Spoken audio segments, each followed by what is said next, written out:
എന്നാ ഞാൻ വരാടാ, നീ പോക്കോ.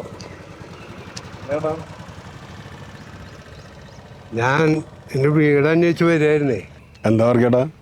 ഈ 18-ാം തീയതി എംബ്രർ മാനുവലിൻ്റെ പ്രകാശം കൺവെൻഷൻ ചാലക്കുടിയിൽ.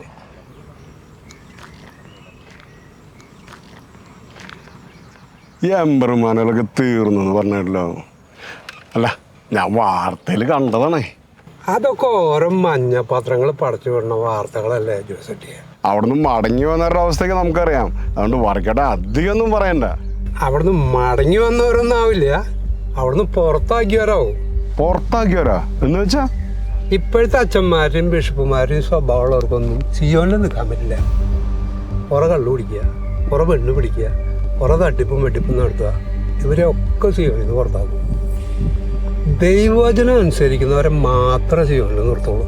അതുകൊണ്ട് പുറത്താക്കിയവരുടെ അവസ്ഥയൊക്കെ നമുക്ക് ഊഹിക്കാവുന്നുള്ളൂ. അല്ല വർക്കേട്ടാ, അവിടെ ഒരു ഡ്രോയിങ് മാഷ് ഉണ്ടായിരുന്നില്ലേ? ആ ക്ലാസ് എടുത്തിരുന്നത് നിങ്ങൾ സാറെന്നൊക്കെ വിളിച്ചിരുന്ന ഒരാള്. ആള് മരിച്ചു പോയിട്ട് കുറച്ച് വർഷങ്ങളായില്ലേ? അല്ല, ഇപ്പൊ ഇത് ആരതൊക്കെ നടത്തിക്കൊണ്ട് പോണേ? നീ അതിന് ടെൻഷൻ അടിക്കേണ്ട ദിവസം. കാതു കുത്തിയവൻ പോയാൽ കടുക്കിനിട്ടവൻ വരുന്നു, നീ കേട്ടിട്ടില്ലേ? നീ പറഞ്ഞ ഡ്രോയിങ് മാഷില്ലേ, അതാണ്ടാ ഞങ്ങളുടെ സാറ് ജോസഫ് പൊന്നാർ.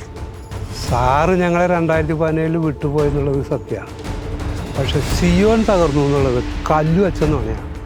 സിയോനെ തകർക്കാനേ ഒരു മനുഷ്യനും കൂട്ടിയേ പോയിട്ടില്ല. അത് സൃഷ്ടിച്ചതേ അത്യുന്നതനായ ദൈവമാണ്.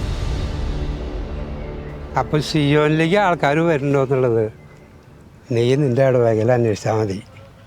ചാലക്കുടിയിലാണ് നമ്മുടെ പരിപാടി. നീ എന്തായാലും വരണം കേട്ടോ. പറ്റേ?